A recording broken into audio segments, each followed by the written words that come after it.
Yo! What's up mga idol? So ngayon, panibagong tatuan at panibagong kagwapuhan na naman tayo mga idols, no? So ngayon mga idol, yung gagawin natin is full sleeve project mga idol. So second session tayo ngayon. So yung unang ginawa natin is yung koi fish. So koi fish.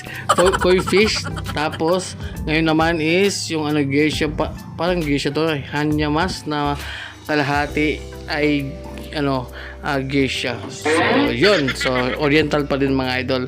So syempre shoutout pa din sa ating client na si Boss Idol Miguel, no? So napaka-astig mga idol, talagang todo na to mga idol, kasi gusto niya matapos yung yung full sleeve project wrap around, no?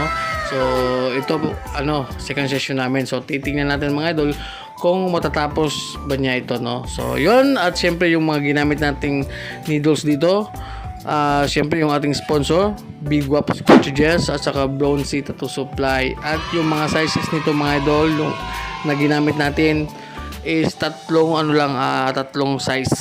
So 7RS, yun yung ginawa nating pang lining.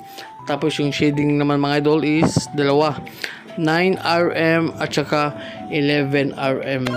So yun yung ating mga sizes na ginamit dito sa piyesa na to mga idol. Syempre yung voltahin natin dito mga idol is naglalaro lang sa 6.0 hanggang 6.5 mga idol. So you know, napaka-astig mga idol. So syempre with color to mga idol. So ginamitan natin to ng yung brand nga pala ng ating color mga idol dito is Eternal Ink, no? So Eternal Ink mga idol. So from from US.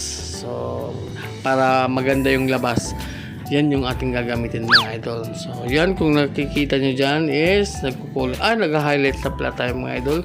So syempre yung ating ginamit na pang highlights dyan is yung 7RS mga idol.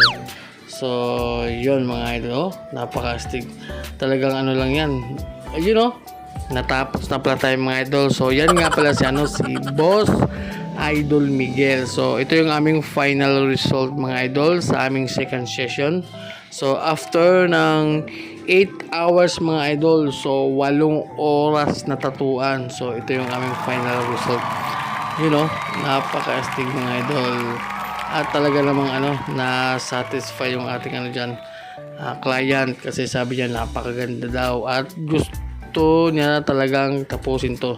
So syempre babalik daw siya sa next day mga idol, para naman sa forearm, para maging wrap around na siya mga idol.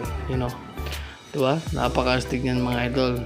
So yun mga idol, kung umabot kayo hanggang dito mga idol, no? So don't forget to like, comment, and share mga idol. At syempre pasalamat din tayo sa ating client na si Boss Idol Miguel. So yun lang mga idol.